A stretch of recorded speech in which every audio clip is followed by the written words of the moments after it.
Welcome to video 2. In this video, we're going to be looking at random error. Random error, in addition to bias, has the chance to make us question the results of studies. Particularly, a lot of times a result that looks very significant has a high probability of occurring by chance, so we need to be able to use some statistics to be able to say with confidence that there's a low likelihood that our study's results are due to chance alone. The definition of random error that I've decided to include on this slide is one from epidemiology. The definition is the probability that the observed result is due to chance, which is an uncontrollable force that seems to have no assignable cause. It can be called random error or chance, but we'll call it random error. But it's simply the probability that the result you see is due to chance alone. Random error can be introduced into research based on differences between study samples and world populations. So when we do research, we can only do research on a very select few people and then infer those results back to the entire population. We'll talk about this a little bit more on the next slide. Like bias, random error can impact results in both magnitude and direction. Unlike bias, though, random error is unpredictable and it's not based on an investigator error or design or conduct. So no matter what you do in the design or conduct phase, random error will still be present in your study, and you'll still have to do statistics in order to control for it or at least measure it. So that is there's one other difference. Random error cannot be controlled for, but we can measure how much error is in our study results. The two primary sources of error are sampling variability and measurement error, but for this course, we're just going to focus on sampling variability. Medical studies are conducted on only a subset, or what is called a sample, of a larger group of individuals who could have been included in the study. For example, if you're looking at blood pressure medication, we can't assess everyone with high blood pressure in America or in the world because it's simply unfeasible. Once a sample is obtained for investigation, researchers are frequently confronted with the question of whether they would achieve similar results if the entire population were included in the study, or whether chance selection of those included in the sample may have produced unusual results in that particular study. For example, if you picked a small sample of patients with high blood pressure, but for whatever reason, those patients had abnormally low blood pressure, that might make your medication look better than it otherwise would have been. Unfortunately, there's no direct method for answering the question of whether or not the same results would have been achieved in a larger population. Instead, investigators are forced to test their study hypothesis using a method that is known as statistical significance or hypothesis testing. At its core, hypothesis testing or statistical significance testing is attempting to quantify the probability of obtaining the observed data if no difference exists between groups in the larger population from which the sample was obtained. In other words, we're asking what is the probability that in this sample, as a representation of the larger population, that I got my results by chance alone. Statistical testing assumes that we're getting a random sample from a representative population, so it assumes that we're not handpicking patients with low blood pressure from the overall population of patients with high blood pressure. Statistical significance testing involves the following steps. First, you must state the study hypothesis and the null hypothesis. The null hypothesis, if you remember back to your statistics training in undergrad, is always the hypothesis of no difference. It always says there's no difference between the two treatment groups. Then you need to decide a statistical significance cutoff value, also known as the alpha value. This is how much error that you're allowing in the study, and it's almost always 5% for medical literature.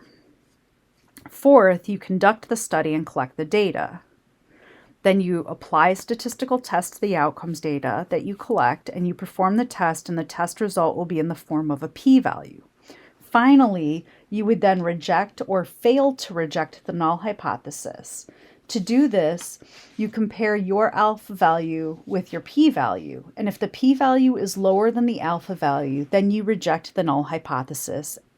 And we'll talk about this a little bit more, what this means in the coming slides. Before conducting any study, we need to have two hypotheses. The first is the null hypothesis, which we're going to seek to either reject if our results suggest that the null hypothesis is false, or we will fail to reject if we do not have enough evidence that the null hypothesis is false. The null hypothesis is simply the hypothesis of no difference. In our example with OzNuggets, we would say there's no difference in the incidence of heart attacks between patients who take OzNuggets and patients who take placebo. In terms of statistics, we would essentially say that the relative risk equals 1. There's no difference. The alternative hypothesis, on the other hand, is the inverse of the null hypothesis, or the hypothesis of difference, which is generally also the investigator's underlying hypothesis. So, Dr. Oz thinks that this pill reduces heart attacks, so the alternative hypothesis is that OzNuggets reduce the risk of heart attack compared to placebo, and for statistical notation, it would be a relative risk less than 1. At the end of the study, there are 4 possible outcomes related to our null hypothesis. This 2x2 table outlines the possible outcomes. We can reject the null hypothesis. In other words, we can say there's a difference between our groups. And if we reject the null hypothesis, but the null hypothesis is true, this is called a type 1 error. In other words, the null hypothesis should not have been rejected because it actually was true. There was no difference in between the groups when we said there was. In our example, there actually wasn't a difference between placebo and OzNuggets, but we said that there was. This is bad because then we might start prescribing OzNuggets, which actually have no therapeutic benefit, and they might actually have some negative side effects. If we reject the null hypothesis and the alternative hypothesis was true, that is correctly rejecting the null hypothesis. We rejected the null because there was significant evidence that the alternative hypothesis was true. We can also fail to reject the null hypothesis, meaning there is no difference between groups. If we fail to reject the null hypothesis and the null hypothesis is true, then we correctly fail to reject it. If we fail to reject the null hypothesis, but the alternative hypothesis is true, so we said OzNuggets are no different than placebo when actually OzNuggets are extremely beneficial, this is called a type 2 error or beta. Alpha values are what we'll focus on during this lecture. We'll talk about beta values after the midterm. For alpha value, it's called the significance level, and it must always be established prior to study initiation, or what is called a priori. After the study is concluded, it's compared to the p-value, which occurs following statistical testing, to determine whether or not the study is statistically significant. And it's again called the type 1 error rate. Alpha values are usually set at 0.05, but it can be lower, like 0.01. Overall, there's no way to completely eliminate random error from our studies, so we must always accept some degree of type 1 error, and in the medical field, we've essentially chosen 0.05 per study. Let's walk through the steps of determining statistical significance. First, we decide the statistical significance cutoff value before doing the study, and this is called alpha. In the medical literature, we're almost always going to set alpha to 0.05. Second, we perform a statistical test. The test will depend on the type of data being collected and the underlying statistical distribution of the data. For now, we're not going to worry about that. We'll cover that after the midterm. 3, we compare the test statistic to the result of the statistical test to the significance cutoff value, so comparing the p-value to the alpha value. Let's talk about what a p-value is. Statistical tests are used to assess the compatibility of your observed result with those that are predicted under the null hypothesis. When you perform a statistical test, the results are reported as p-values. A p-value tells us the probability of obtaining the observed result or a more extreme result under the assumption that the null hypothesis is true. For example, if we perform a study to assess whether aspirin reduces the incidence of heart attacks, we may find that the incidence of heart attacks is lower in the aspirin group with a relative risk of 0.8. However, the p-value that's reported is in the statistical test is 0.6. This means that although aspirin had a lower incidence of heart attacks, we would expect there's about a 60% probability that the result is simply due to chance. So assuming that there's no difference, we would expect a result of 0.8 or even more extreme values like 0.7, 0.6 to have a 60%, to occur 60% of the time. Since so much of the result is attributable to chance, we would likely not have enough faith that the results are truly from efficacy of aspirin compared to placebo, and we would conclude that it's not statistically significant. P-values are sometimes easier to understand through graphic representation. Let's say that we're performing a study where we want to increase a patient's blood pressure. So we're using a placebo against a medication called midodrine, which increases patient's blood pressure. We want to know if midodrine actually works, so we plot out everyone's blood pressures on a curve. Then we get the mean blood pressure for the placebo group, which is 120/80, and the mean blood pressure value for the midodrine group, which is 150/90. So how do we tell if this was due to chance alone? Well, we can look at this graph. On the far left-hand and right-hand sides, these are very unlikely observations. And then in the middle, this is observations that are the bulk of the set of the possible results that we could get. And then there's a 95% statistical significance threshold.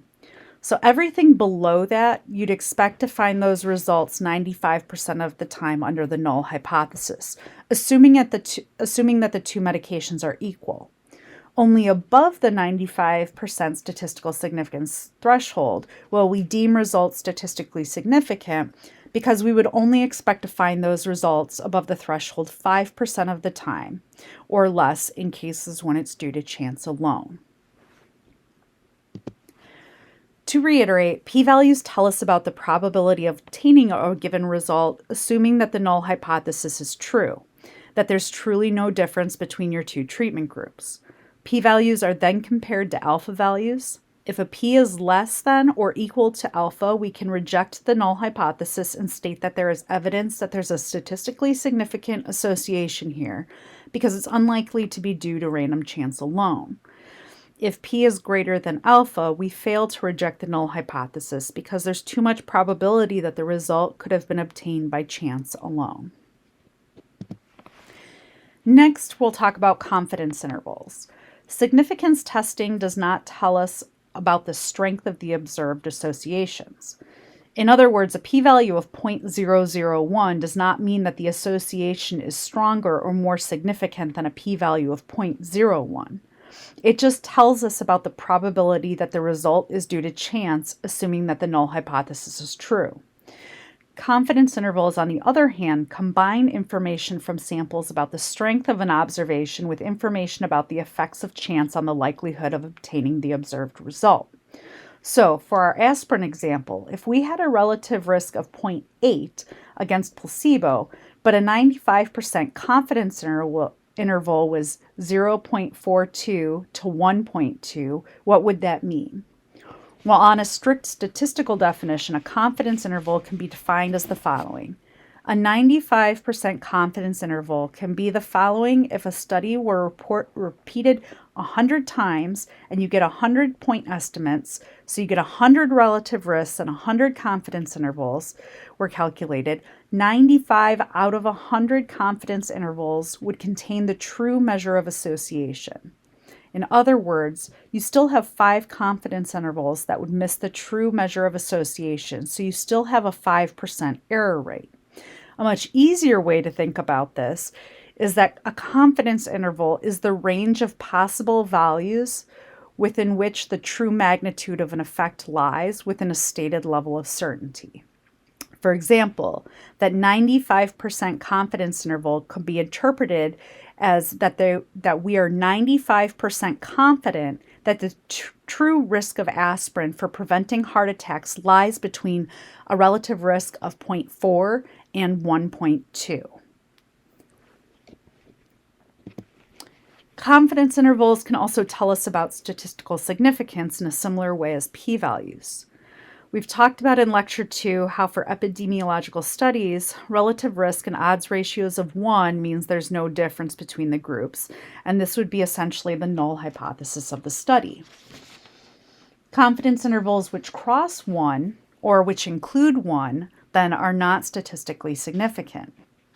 Let's think about this. If we're 95% sure that the true relative risk lies between the two values that we state, and 1.0 is within the interval, then we shouldn't be 95% confident that the results are different from the null because the null is contained in the interval. Intervals that do not cross 1.0 are considered statistically significant at a p-value of 0.05. For another way to think about this, we can look at the graph at the right-hand side of the screen. You can see the point estimates for each study. So along the left-hand side, there's different studies listed, and along the bottom, or the x-axis, there are relative risks. It goes from 0.3 all the way up to 5. The black dots in the middle of each line of each study are the point estimates. So at the bottom, for instance, in study 1, the point estimate looks to be around 0.6, and it looks like the 95% confidence interval is 0.32 to 1.2. So because the interval crosses 1, we would say that it is not statistically significant because we're 95% confident that the true value is contained within that range. So that means the true value could be 1, which is the null hypothesis. The width of the confidence interval also gives us information about the certainty of our estimate. The width of confidence interval indicates the certainty regarding the association. The wider the confidence interval, the more error in our sample, whereas the narrower confidence intervals indicate we're more certain about the range for the association. The study on the right is simply showing that as you have a wider confidence interval, you typically have more error in your estimate as you're less sure. You have a wide range of values.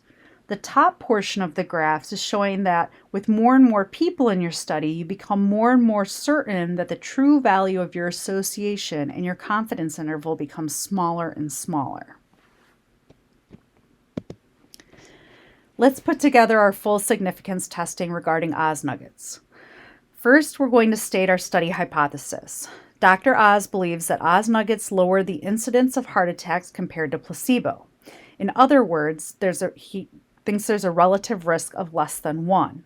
This is our alternative hypothesis. Then we formulate our null hypothesis, which is the hypothesis of no difference. In this case, there is no difference in the incidence of heart attacks in patients who take OzNuggets versus patients who take placebo. In other words, a relative risk equal to 1. Then we decide on statistical significance cutoff. In our case, we're going to use an alpha value of 0.05. In other words, we are willing to accept 5% chance of type 1 error. Fourth, we conduct the study. We collect and analyze the outcome data for both the treatment groups. Fifth, we apply a statistical test. In our case, this would probably be a chi-square analysis to be performed to determine differences in incidence between the groups. We will talk more in detail about specific statistical tests after the midterm, but for now, we just want to know the p-value. The p-value is 0.6, so there's a 60% chance of obtaining the observed result, assuming that the null hypothesis is true.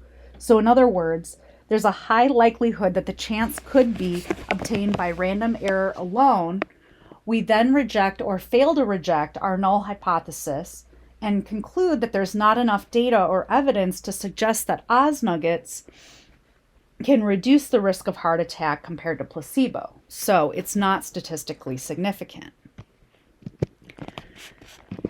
To reiterate one more time, there are two primary methods of reporting the statistical significance of a result, and you must know this for your quiz and for the midterm. We can determine statistical significance using a confidence interval with the point estimate, for example, of a relative risk of 2.0, and the 95% confidence interval is 1.5 to 2.5. Our confidence interval does not include 1.0, which is our null value, so that would mean that this result is statistically significant. We could also have p-values with our point estimate. For example, with a relative risk of 2.0 and a p-value less than 0.01, there's a 1% probability of obtaining a result due to chance alone, assuming the null hypothesis is true. It's lower than our alpha value of 0.05, so that would be determined to be statistically significant.